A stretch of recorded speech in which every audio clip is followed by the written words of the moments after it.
Bonjour tout le monde.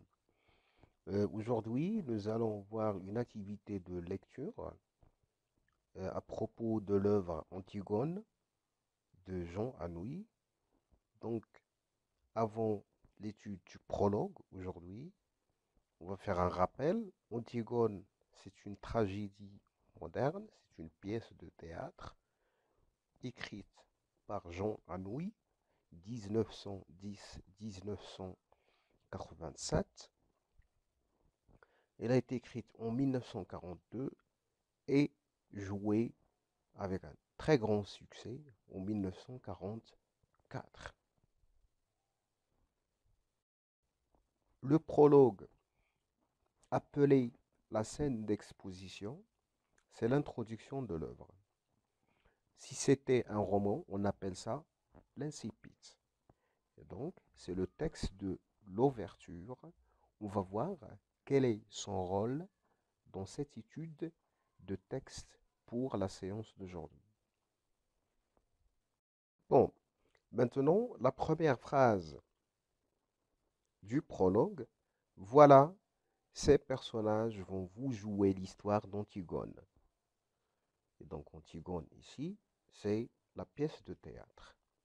Antigone, c'est la petite maigre. Qui parle ici?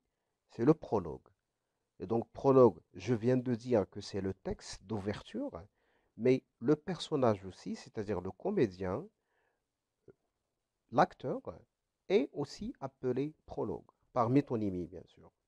Et donc, le premier personnage présenté, c'est Antigone. Elle est comment? Elle est petite et maigre.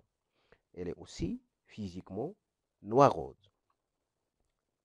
Caractéristique morale, regardez ce qui est écrit en rouge, et donc elle est renfermée. Et personne ne la prenait au sérieux.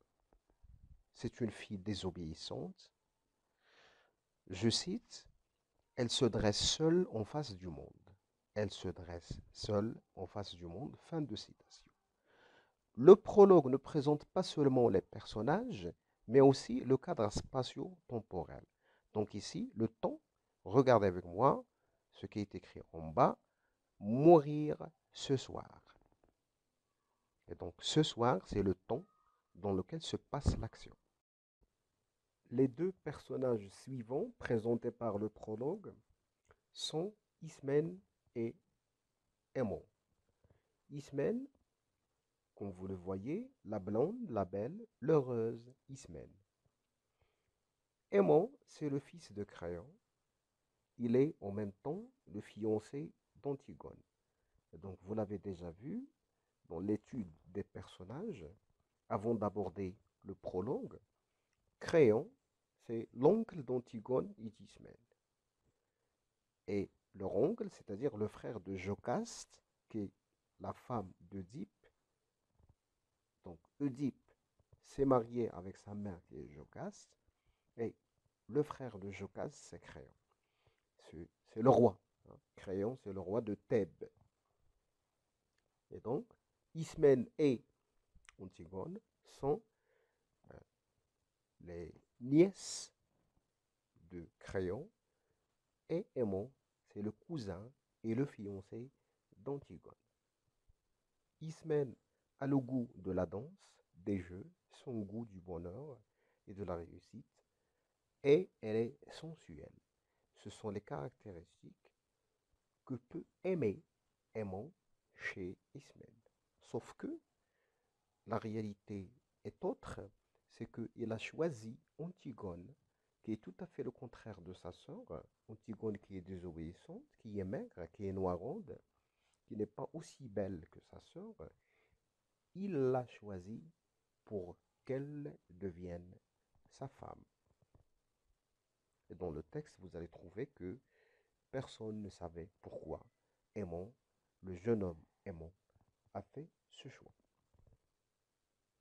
Et donc regardez tout en bas, il ne savait pas qu'il ne devrait jamais exister de mari d'Antigone sur cette terre, et que ce titre princier lui donnait seulement le droit de mourir. Déjà annoncé la mort dans le prologue, dans ce texte d'ouverture, la mort de qui? Démon est déjà annoncée. Ensuite vient le rôle de Créon, le roi de Thèbes, le roi actuel de Thèbes, qui a pris cette fonction après la mort d'Oedipe et la mort aussi des deux frères d'Antigone, Polynice et Éthéocle, qui se sont entretués pour le trône. Créon, physiquement, est un homme robuste, aux cheveux bleus, il a des rides, il est fatigué. Avant d'être roi, il aimait la musique, les belles reliures, les longues flâneries chez les petits antiquaires de Thèbes.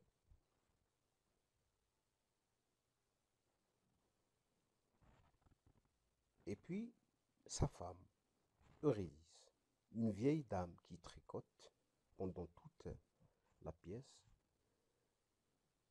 Ce n'est qu'à la fin de la pièce qu'elle se lève pour mourir. C'est-à-dire juste après qu'elle ait été informée de la mort de son fils. Il n'a pas supporté. Elle s'est suicidée à son tour. C'est une tragédie. Il y aura donc beaucoup de morts. Le messager est aussi présent sur la scène. C'est ce monsieur qui viendra annoncer la mort d'Aimon devant le public. Et puis, et finalement, il y a les trois gardes. Ce sont des hommes rougeaux qui jouent aux cartes et qui ont leur chapeau sur la nuque. Ce sont des gardes, des auxiliaires de l'autorité. Ils exécutent les ordres du roi Créon.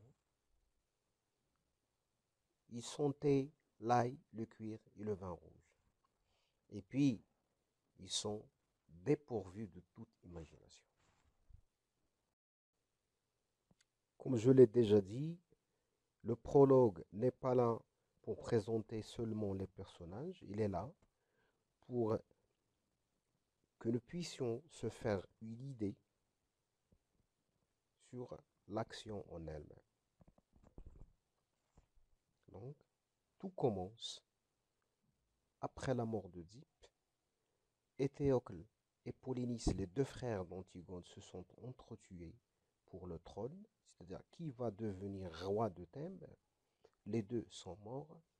Et puis, Créon a autorisé la sépulture à l'un et a refusé que l'autre soit enterré.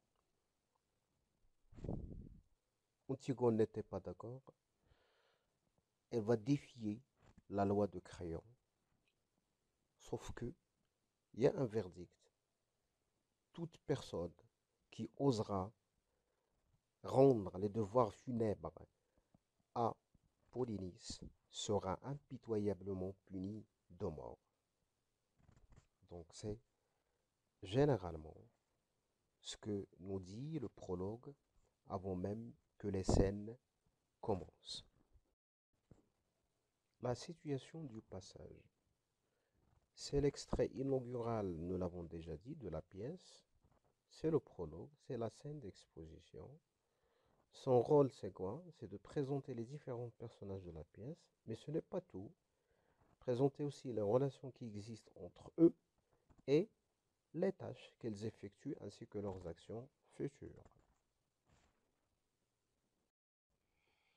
Donc l'extrait est inaugural parce qu'il ouvre, c'est le début de la pièce, et puis il cite presque tous les personnages principaux, sans exception, y compris la nourrice, c'est-à-dire la dame qui a élevé, qui a éduqué les deux filles, Ismène et Antigone, le messager, le page, et puis ce n'est pas tout, il parle aussi des actions futures des personnages.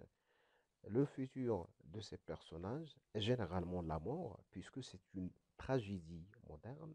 Et donc la tragédie, il y a la fatalité. On ne peut pas éviter, on ne peut pas échapper à la mort.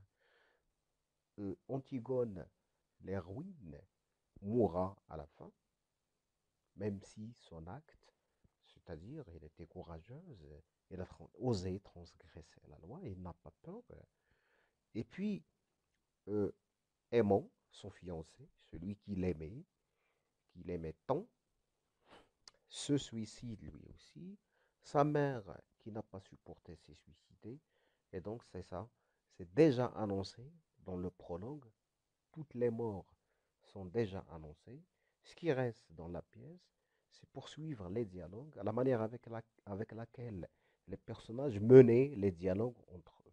Voilà, donc je crois que c'est tout pour cette séance. On verra dans une deuxième séance. euh, on verra dans une deuxième séance les caractéristiques du passage ainsi que les axes de lecture. Merci de votre attention. Au revoir.